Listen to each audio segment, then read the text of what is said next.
voldoende kan schrijven en kan dromen, fantaseren over je bedrijf, wie je zal staan.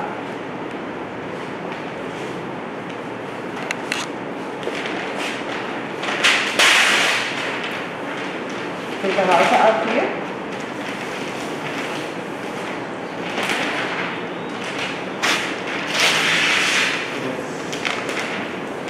Goedemorgen, welkom.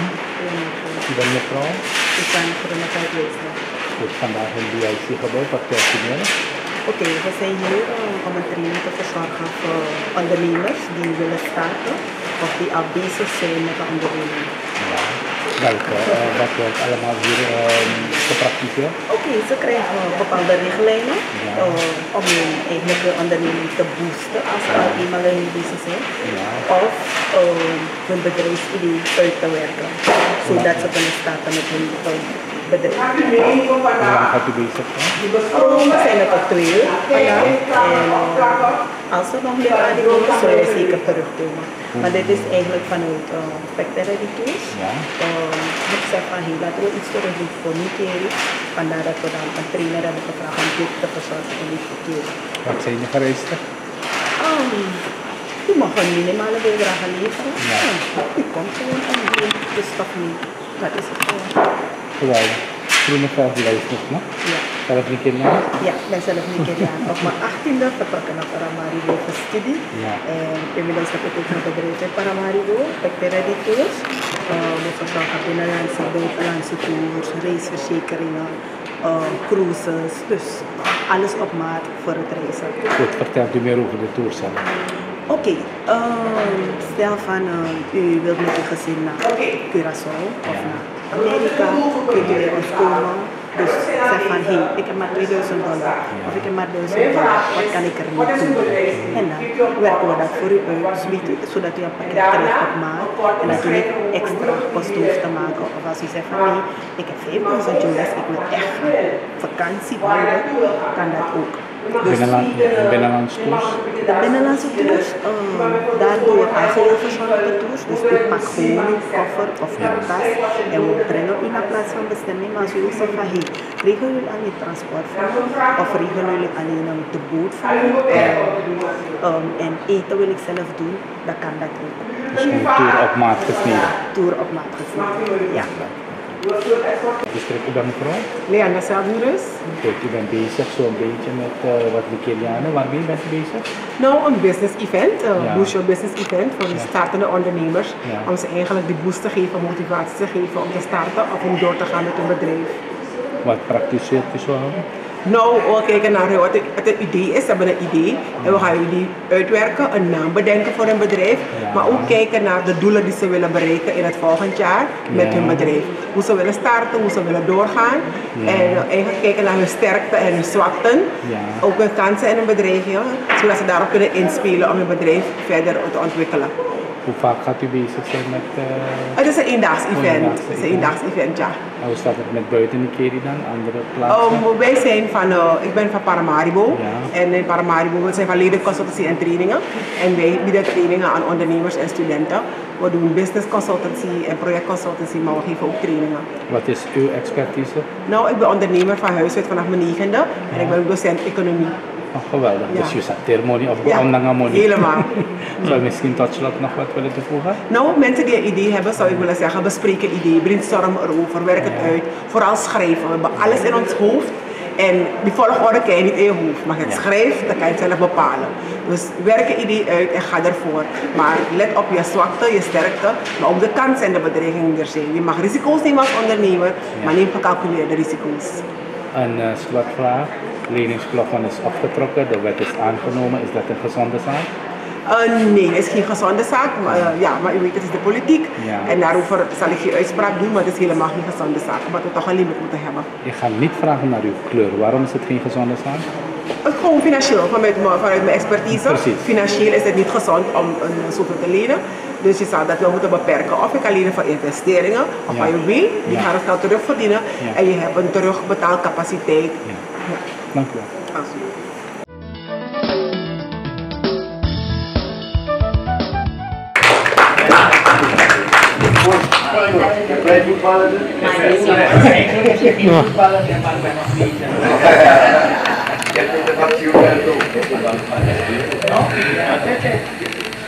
Dames en heren, goedemorgen. Onze boom daarvoor. Ik zou het ook zeggen. En ik denk dat wij er alles aan moeten doen de boom helemaal schoon te krijgen. Ik heb ernaar gekeken, ik heb nog een tak gezien om de boom de kans te geven misschien nog te spruiten en weer te bloeien zoals meneer Monsanto dat zegt en zoals ik dat gezien heb. Het is een bijzondere boom. Er zijn ook verhalen bekend over deze boom. En je moet niet bang worden, een van de verhalen is dat als je 's morgens heel vroeg zou komen hier, je iemand zou zien mediteren onder in de boom. Maar ik weet niet of het waar is. Ik ben zelf nooit te vroeg gekomen. Ik was wel elke morgen hier vroeg, tegen 6:30, 6:15 was ik er al. En kijk, het ligt zeker niet aan de directeur Chata. Ik heb het zelf een keer meegemaakt. Ik kwam aan en ik zag de boom gehavend. En ik belde de technische dienst, die zei me, we hebben de boom gesnoeid. Ja, zonder echt met bepaalde dingen rekening te houden. Een boom moet je trimmen, van onkruid ontdoen. En ik denk dat ze hetzelfde weer gedaan hebben. En dat kan de boom zijn leven kosten. Dus ik bepleit het dat maandag al deze boom helemaal vrijgemaakt wordt van wiet, zodat hij kan groeien. Perfect, perfect. Ik ben de langstdienende directeur van deze Milo-school geweest. 25 jaar. En ik denk niet dat iemand dit record zal verbreken. Want nu blijven de directeuren niet lang op een school. 3 jaar, 2 jaar, 4 jaar en ze gaan. Maar toen ik van mijn vriend, meneer Monsanto, moest overnemen, was het ook een uitdaging. Hij was een heel strenge directeur. En ik dacht, als ik de school dus overneem, dan zal ik wel stevig in mijn schoenen moeten staan. En dat is ook gebleken. Maar ik wil ook vandaag alle leerkrachten bedanken die onder mijn leiding gewerkt hebben. We hadden een super team. 25 jaar lang. Super.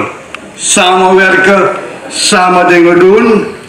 En we hebben echt prestaties geleverd. En ik ben blij dat ik de heer Monsanto, die voor mij was, niet heb hoeven teleur te stellen. We hebben veel gedaan, staat ook in het boekje, we mogen niet herhalen. Projecten na projecten, tot naar Frans-Guyana 3 keer geweest, Coro-Guyana, 3 landelijke samenwerking enzovoort enzovoorts. Maar toch wil ik iets hier aantameren. Ik denk dat het nodig is voor het onderwijs en voor het land dat wij toch wel de schepper in gedachten moeten hebben. Er gebeuren rare dingen in deze tijd. Rare dingen op school. Rare dingen die wij kunnen voorkomen. Als wij God in gedachten hebben, dan kunnen wij dat. En ik denk dat de leerlingen dat ook nodig hebben. Het is een openbare school, maar ik kan je vertellen, 3 jaar lang, zeker 3 jaar lang, heb ik in dat lokaal hierboven, waar vroeger het natuurkunde lokaal staat, waar staat boven Volksuniversiteit Nikeri. Dat was een van onze projecten. We hebben een paar studenten afgeleverd, niet veel. Maar elke morgen vroeg, tussen 7:15 en 7:30, heb ik met studenten, we zeggen leerlingen, elke morgen 3 jaar gebeden. Elke morgen. En ze waren vrij om te komen. Vrij. En dan mocht je hindoe zijn, je mocht moslim zijn, je mocht christen zijn, maar we kwamen hier bij elkaar om te bidden voor de school en land en volk van Suriname. Ik denk dat de schoolhoofden en directeuren in het hele land hierover moeten nadenken. En het percentage leerlingen was niet gering. Ik had toen de tijd ongeveer 300 leerlingen, waarvan 100 zich hadden geregistreerd. Alle 100 kwamen niet elke morgen, maar we hadden een vol lokaal elke morgen. En ik denk dat het goed zou zijn voor dit land en voor het onderwijs het te proberen. En nogmaals, het was interreligieus, maar ik had wel mijn principe dat ik ze altijd zei, ik ben van huis uit een christen, ik hou het daarop, maar jullie zijn vrij om te komen en ze kwamen. Onder mijn leiding bidden voor land en volk van Suriname. Boven, net als daarboven. Ik had nooit gedacht, en ik ben in Paramaribo geboren, maar ik woon hier al 43 jaar, dat ik op dezelfde school zou komen waar mijn vader gediend heeft. Helemaal linksboven, dat is meneer Samuel. En ik kunt u zeggen, maar u heet geen Samuel. Nee, ik draag me opbouwen zoals alle leerkrachten die dat gedaan hebben hier op deze school. Een zeer bijzondere school. Tot slot, alle grote dames en heren die we hebben voortgebracht en groot zijn geworden in Suriname en wij die vandaag hier zitten. Ik geloof dat wij niet zomaar hier zitten. Meneer Monsanto, alle vrienden, kennissen van mij zeiden ook, het is volgens mij nu net middag. Er wordt, door een aantal mensen is er gesproken over die boom. Wat ik over die boom kan zeggen is, meneer Donk weet het wel, het was helemaal plat gaan liggen. Ja? En de wachters, die hadden volgens mij daarover ook gehoord van dat er mensen daaronder zaten te mediteren. En anderen zeiden van, die had een paard van daaruit zien wegrennen. Ze wilden niet eens hier de wacht houden. Dus voor mij was er maar overgebleven om dan een beetje aan te pakken. Want omdat hij zo plat was gaan liggen, heb ik het laten snoeien. En het is nu wel recht gekomen weer. Dus dan is het nu even afwachten totdat het weer gaat spruiten. Verder gaat groeien, dan gaan we het weer aanpakken. Dus dat is ten aanzien van de boom. Verder, het is voor mij wel een eer om dan hier te mogen staan. Eerst als leerling en toen ik meneer Monsanto hier zo zag, was ik zo blij mee dat ik mijn oude MULO-schooldirecteur weer voor zich had. Want een aantal jaren terug had ik ook onder hem mogen werken als leerkracht. Alleen was het dan niet zo lang, net 2 maanden dat ik dan hier was gebleven. Daarna was ik wel terug bij mevrouw Motauli, waar zij dan de directrice was. Zo heb ik dan ook heel wat meegemaakt. Ik had ook nooit in mijn leven gedacht dat ik dan als de directeur terug zou komen hier zo. Want na de Sitalsienschool, 5 jaar op de Sitalsienschool gewerkt te hebben, was ik jaren in de buurt van mij. Dat was MULO Paradijs. Ja. 3 jaar gewoon lesgegeven en daarna vanaf 1991, 92 was ik dan 16 jaar onafgebroken onderdirecteur. Later was avondMULO erbij gekomen. Toen moest ik op 2 scholen als onderdirecteur dat werk doen. Zowel op avondMULO Nikeri als op MULO Paradijs. Later, net een paar jaren daarna, mocht ik dan directeur worden van avondMULO. Want dat was een regel ook in de tijd dat je dan niet op diezelfde school als leerkracht gaat werken en dan direct daarna als directeur, als leidinggevende. Dus ik vond het ook heel goed, dus ik kreeg de gelegenheid. Leerling Sidok. Hoeveel jaren terug was je hier?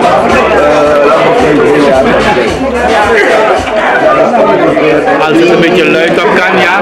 62, 63. 62, 63. Nee, 52. Wat is u nog bijgebleven van de school? Heel wat. Je want to kwai momenten, want je naar kwai man. Zo meer, wie ben kwai. Je want to momenten. Ja. Organiseren wat staking aan eenheid binnen. Ja. Die meneer school moet leren of om naar Nigeria. En allemaal weer een bel 5 voor half 8. Ja. En utak no asan negosio de boy moest moeten polder kolan allemaal kolaki. Ja. En toen organiseren was dat. Dat was veldrappen, school heeft komt bij, ouders heeft komt bij. Ja. En Abel verdwijnt. En Abel verdwijnt. Abel verdwijnt. Hij heeft nooit meer kunnen bellen. Suma verdwijnt Abel. Je kan takken, no, je kan takken. Strafo no. Het schrijft in een boek, je leest dat boek, je zegt No takken maar de volgers no sabi do. Arkino, dat toen maar bij de Linde Durga na Amin. Linde Durga na yo. Ja, ook kon je aan het hier, dat ook voor Abel. En als je wat vindt Abel, dan is dat tegenover een bandenzaak. Ja, je aan de straat in een kotel. Dat is ook troa. Ja, trak white hoor die binnen ook toe. Obama toe, weer de minister en leerkrachten. Waaronder wat mensen hebben. Ja, plak aan boek heer jaren lang. En hoe bestreed ik aan wang boek aan man abi de man tak no am tak wang. Ja, en voor sap precies. Ja, boek aan man be abi op het wang. Drop verki tebas toe. En dat dan. Dus we zijn dat wang boek aan kill be am. Wang plak aan boek. Meneer Sani Seido. Waarmee je blijven zitten, Jakba?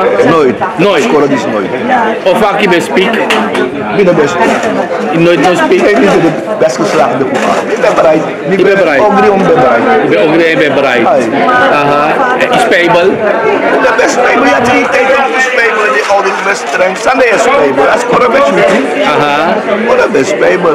Je hebt de familie dat de lengte doet door die ook die baby? Ja, dat blijft. Waarom moeten we daar wel modder voor die plek? Ja. Ja. Oké. Nee, dat is door een draaiboek. Ik had het wel voor mezelf persoonlijk voor dans. In de 4e klasse dan ben ik zonder aan een Sabine 3 weken. Ja. Die beetje kwam voor een Dat ook toe? Ja man. Zit dan? Ja, dan ben je koekje. Nee, maar nog ogri. Nee. Nou, ook karasa dat is. Toevallige samenloop van omstandigheden kan karasa dat. Ja. En mijn man maar die tepide. Want het man zegt shit dat gewoon. Maar zo moet dan wel elastiek aan een kort lotto, dan een draad. Ja. En dan of ik was die aanwezig, dat pak als niet van wanneer, dan maak ik me in de zak pakken om te komen. En een aspect van een donkere bladzijde in een geschiedenis en niet was geworden.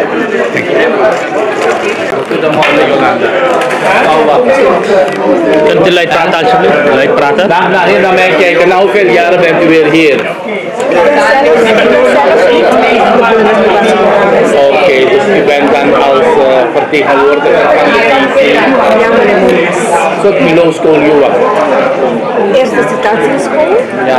En daarna, ik was een van de eerste leerlingen van de stedelijke school. Ja, echt waar? Eerste leerling. Merkt u een verschil van toen en nu, een leerling van uw tijd en nu? Helemaal. En dat is wat men bij? Ik weet het. Het eerste wat ik moet zeggen is respect. Dat nog helemaal. Respect voor de leerkracht, respect voor elkaar. Ja, heeft u niet meer. Dank u.